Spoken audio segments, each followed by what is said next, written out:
My name is Kirk Driskell. Live in Alpharetta, Georgia, is where I'm from and where I currently am. So I've got a story that I definitely can share with you, and it may resonate with some, and others may look like, you know, they may have never identified, you know, from where I've come from. So there's kind of, I think there's two pains in this world, is what I heard Coach Curry had said it. I don't know who said it first. And I've researched it and looked around, and I can't find, I would love to know the original person that said it, but Coach Curry said it to me, and it's true in my story, in my life, is that there's two pains in this world: the pain of discipline or the pain of regret. In the first part of my life, there is plenty of regret as I look back on it now. And I still have some. Over the last 28 years, I have some. I'm not perfect, right? But I choose the pain of discipline daily, to surrender my life to Christ daily now, so that I don't go back to my flesh on everything. And you know, born and raised in Alpharetta, great family. My dad and mom married. My grandparents were still married. You know, so there's no broken home. I don't have an excuse from a poor childhood. I had a great childhood. I had loving parents, still have loving parents. I've got great family, great community in Alpharetta and all that. But at some point in time through my childhood, rather than identifying, choosing, and pushing in with Christ and with my parents, you know, I always looked at their church and as like their God. You know, I'd go to church, we'd be there Wednesday, we'd be there Sunday, but it wasn't, I didn't have a relationship. It was what we did rather than what I believed, so to speak. You know, it's like, oh, I need to be a Christian. I need to accept, I need to do these things because this is what I should do. But as I from childhood to my early teens to early adulthood, I chose to fulfill the void in me with things that I wanted rather than necessarily what I needed, right? So I chose drugs. I chose alcohol. I chose sex, you know, the conquest, anything that could get me from where I was to what I thought I wanted to feel like, that immediate gratification and satisfaction. And it led me down a very dark, dirty, shameful, let's call it alley or path or life, whatever, that most don't want to ever admit that they were there. And, you know, April 24th, 1995, is the last time I put any drugs or any alcohol in my body. And there's plenty of people that have never done that ever in their life, right? So it's like, you know, when someone, you say that and they go, they clap, like, congratulations, another year. It's like, dude, I'm being a responsible adult. Like, I'm not hiding from life. I'm meeting life on life's terms without trying to bury it underneath alcohol and drugs and sex and everything else. And, you know, my life has not been perfect. You know, I have not lived a perfect life. I have just not sought through alcohol or drugs to satisfy any issues or to deal with, you know. So it's like that's not a solution that's going to work. My mind tells me, oh, this will make you feel better, you know. You know, this will make that pain go away. Well, yeah, but it's going to create, you know, 10 other pains that I didn't have, because it's going to be full of regret, full of shame, full of guilt, all that. And it's like, if I let my emotions drive me, my brain drive me, I'm gonna go back right to where I was, which was miserable. It was like, this world would be better without me in it. I don't need to take any more oxygen. I'm gonna check out, because it'd just be better. I don't have anything to add. I'm a taker. I'm not giving anything. And so I try to live my life from my heart, right, rather than my mind. If I'm thinking it, it's like, okay, well, why am I thinking that? Have I ran a thought by somebody? But it's just like, man, if we're having conversations, yeah, we're having an intellectual conversation. Our mind is there, involved in it, but it's the condition of my heart. Like, what's in me?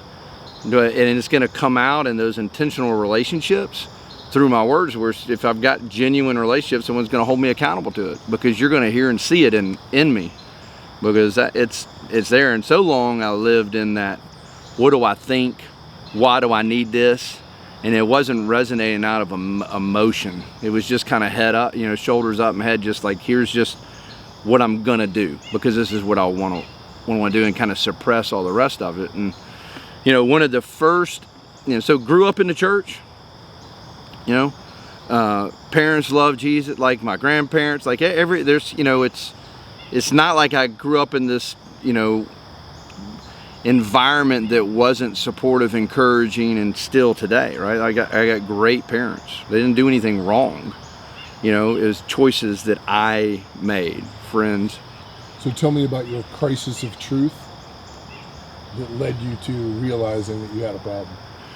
Yeah, so crisis, you know, like the things that were going on that made me realize at 20, like I had an issue that I needed to change was, I remember like, well, hey, I'm not gonna smoke dope today. I'm gonna wait till Thursday night party, or I'm not gonna drink today, or I'm not gonna do this today.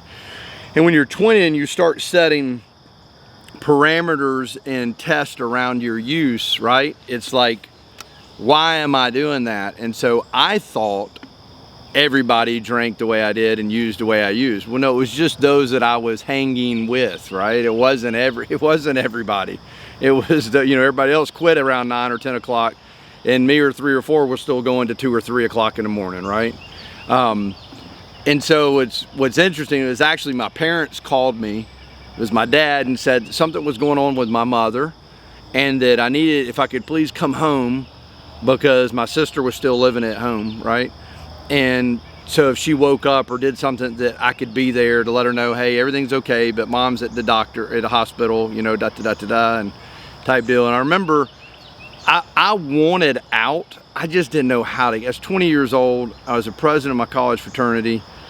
I didn't know how to get out. I was so deep rooted in. I know the pain was there, misery was there, and it kept getting worse. The harder I tried to make myself feel better, the worse it got, right?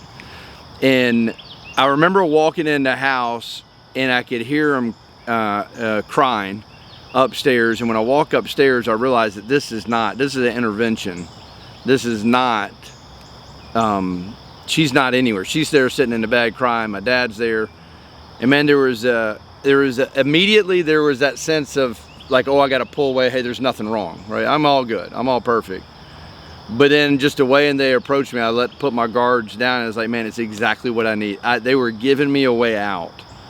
And all my guilt and all my shame and all my remorse and all my fear in that, still their embrace and their love and concern was like, it made me feel, I didn't feel rejected.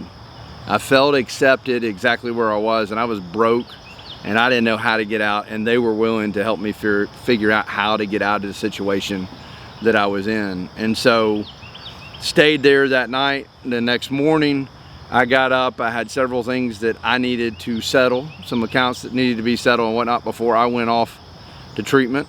And then later that afternoon, I'm loaded up in the car and go to a 30-day inpatient, you know, detox treatment center, which is really all it was it took my parents' money, because, you know, back in the day, this is 1995. It was, hey, look to your left, look to your right, you know, 2 out of 3 of y'all, you know, there's 3 of y'all here, 2 of y'all aren't gonna stay sober. You're gonna be right back here. It's okay. It's part of it. It's like, hell no, it's not. Relapse is not a part of recovery. Like, that doesn't mean that if you relapse that you're a bad person, but you failed to maintain the lane, right? Like, you did not stay sober. So therefore that is active addiction. Relapse is not recovery. Relapse is active addiction. And I think is the medical professionals and just community at large, and our personal shame and guilt has made relapse acceptable. Like, it's, you know, what I was taught when I went into the rooms of AA, and the guys that I hung around with, was completely different what I heard in a clinical setting. It was like, hey, if you want what we have, we'll give it to you for free, but you had to give it away every day. And if you do these things, you're going to pick up 1 white chip. You don't need to pick 1 up every week. So take me from a 20-year-old Kirk Driskell to the birthing of Vision Warriors. Yeah, so if you look, I come in the rooms of AA and actually had a spiritual experience. Like the root of addiction, there's a spiritual element of it. I'm not saying that Jesus is going to fix all of it, but if you don't invite Jesus into it, man, you are not going to have what I got. It's not perfect, but I am free. I'm not just sober, I'm free.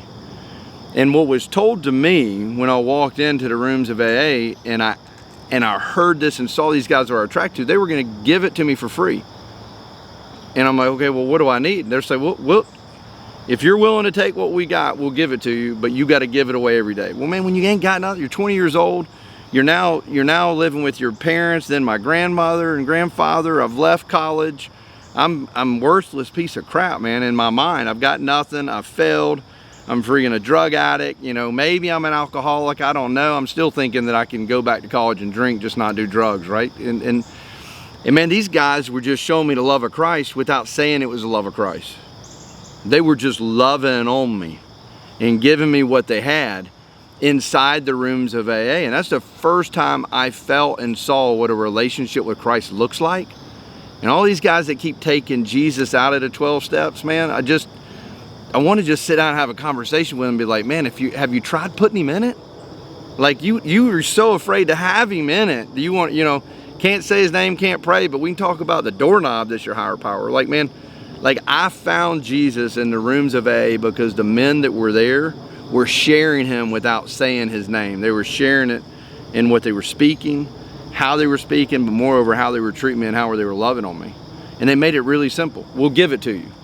So when did the light bulb go off for you that I could start a program and do it better with Jesus? Oh, dude, I didn't want a program. I didn't want to do what we're doing. I had no desire. I had a simple command to give away what I had been given. And so I started doing that. And I served on boards and I wrote checks and I served on boards and I wrote checks. But there was this gap, and there's still a gap, right? I wish there wasn't. If there wasn't a gap, then we wouldn't be doing what we're doing. And so Vision Wars was birthed out of that need to fill a gap. So once you're coming out of prison, coming out of jail, coming out of treatment, to enter into Vision Wars, you have to be sober. You have to be able to pass a drug and alcohol test. You can be jacked up, confused, crazy, right? You don't have to have life figured out, but you got to be able to pass a drug test because we're not a treatment program, right? We're a Christ-centered transition facility, organization, transition step. At the end of the day, we are filed and operate as a Christian church, right? So we're just going to show you the love of God, love on you, and provide you a safe place to share a dangerous, confusing, convicting message and be held accountable in that environment, right? Like we don't have curriculum written. There's the first 164 pages of the big book are great. So you got that and you got the Bible. Why do we need to try to write anything or change anything? We just need to just show you, here's the truth. And we don't require that you love Jesus or have a relationship with Jesus to enter. You just got to convince staff and your brothers that you're not God and there is a God and you're moving that direction. Okay, I can't make you love Jesus. I can't make you accept. If we get into a programmatic setting where we're going to load you up and make you go here and make you say this and make you do that, when you leave, what are you going to do? So we'll show you and love on you and encourage you, but man, as long as you're not God and you can convince everybody that and you're moving that direction, because let's face it, you're either moving towards God or away from God. There's no sitting on the fence like a turtle in the middle on a fence post, right? Like that's not there. You're either moving towards him or away from him. And if we can just make sure that our culture is cultivating and creating and helping be a catalyst to move people towards God, the God that I know and the God that I have a relationship will show up and miraculously and radically transform their lives. My part is not to make them do it. It's just to create the place, monitor the place, and cultivate our culture. And that's really what, Vision Wars at the end of the day is a church that is just accepting of everybody that's outside. We're harvest focused, but not harvest convicted. Like it's like, how many conversions do we have today? How many? It's like, no, but we are focused on the souls that are lost and the men and the women and their families that are just bound by the lies of addiction. And so if we just invite them in and let them know that they're accepted here, then he's going to show up and do what needs to be done. We just got to do our small part. But I had no desire to do what we're doing. Over the last 10 years, what's one of your greatest success stories, and what's one of your greatest heartaches? So over the last 10 plus years, man, there's a lot of really good, cool things that have happened. You got to experience some of it last night. You know, we have an alumni meeting about once a quarter. We have a alumni where our alumni gets together on Thursday nights at our meeting, and they share just kind of from their standpoint, hey, I was sitting in the seat that you're sitting in, and here's what's happened. I think there was there like eight or nine guys that were alumni that came back to share last night. There was over 60 years of sobriety with them combined. That's a win. And nothing that I did. And that's what was the beautiful part about it, is when I can see in all of them, and I even expressed it last night, what was given to me, there's a little piece of what was given to me in each one of them. And each one of them, they could look out into the crowd that they were speaking to the 40 plus guys that were there, and know that there's a little piece of them in each of those guys. And it's like, it's that spirit of when nothing's written down anywhere that says we're going to give away what has been given to us daily. It's not written anywhere. It's in our creed that you accept when you become a vision warrior. And it's spoken out loud and you agree to it, that I will do these things. But it's not written anywhere, right? You're not signing a piece of paper, hey, if I don't serve my brothers daily, I'm going to be asked to leave. No, when you can see a culture that's alive and transforming people's lives, and it's not me pushing, you know, you can't push it all the time. You can birth it. You can say, okay, God, this is what you want me to do. You can help create it to start with and plant that seed, right? But if you don't have buy-in and people following behind you, it's going to wither and die. I know if the last breath I breathed was 10 minutes after this show, that Vision Warriors, there is enough hundreds and hundreds of guys that are still sober today, that have been through there, that will fight tooth and nail to make sure that the legacy of that ministry stays unchanged. That's a win. You know, talking to guys about buying houses, interest rates, where their kids need to go to school, marrying them, all those things. Like I get today, yes, we're in the trenches with guys, but I get to be on the mountaintops of their lives with them as well. And graduations and closings on houses and starting new companies and taking job offers, all those kind of things. That's the joy. And it's those things, like last night, those are the nights that I need. So when I wake up and I'm like, first thing in the morning, like, why the hell am I doing this? Right? That's me being real. Like, God, really? I mean, what the hell? This ain't what I want to do. I don't want to wake up to messages that I'm a piece of crap, I'm a real estate mogul, all I want's the money, all the bullshit that comes with pulling people out of the ditches. If we're being real.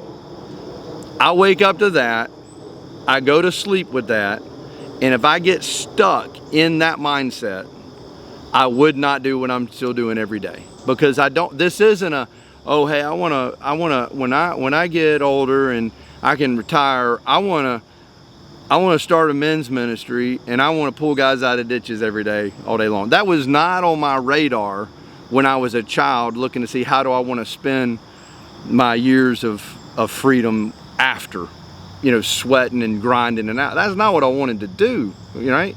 And I fought the formation, you know, for the longest time at Vision Warriors. The only reason we even came up with a name is because if Jim, let's just say Jim moves in with Vision Warriors and he's expressing to his wife or to his probation officer or wherever, where he's living, and trying to convince them, they're like, what's the name of the organization? Oh, we don't have a name. Well, where are you staying? Oh, I'm staying at 610 or 432 or 281. All we did was we took the first numbers of the street address, and that was the house you were in. And so that's how we referenced everything, was by number.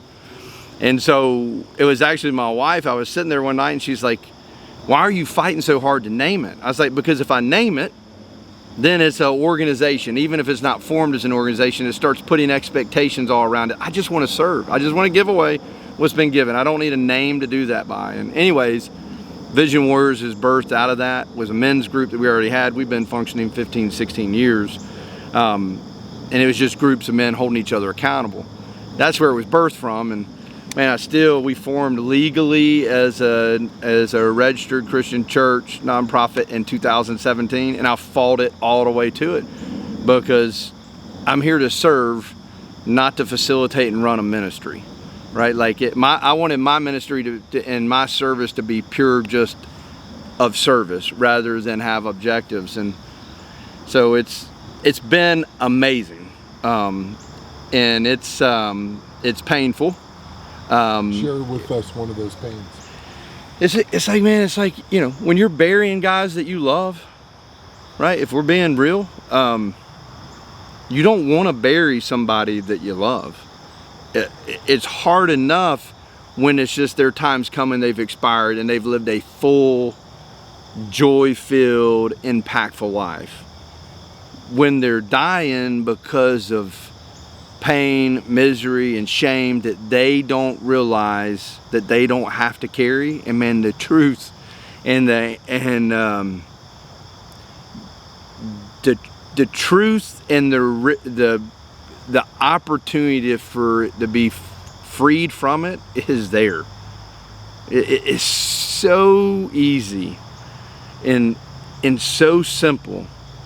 Right? It doesn't mean that it's not going to be challenging, and it doesn't mean that it's not going to be painstaking, and it's a sacrifice. You have to give up everything for one thing.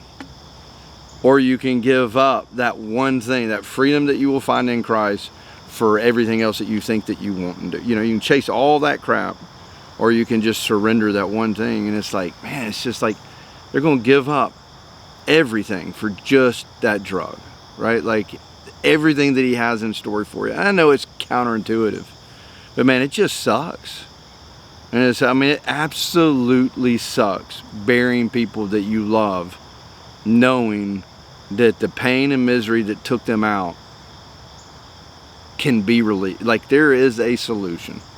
For the guy still struggling, look into the camera, what would you say to him?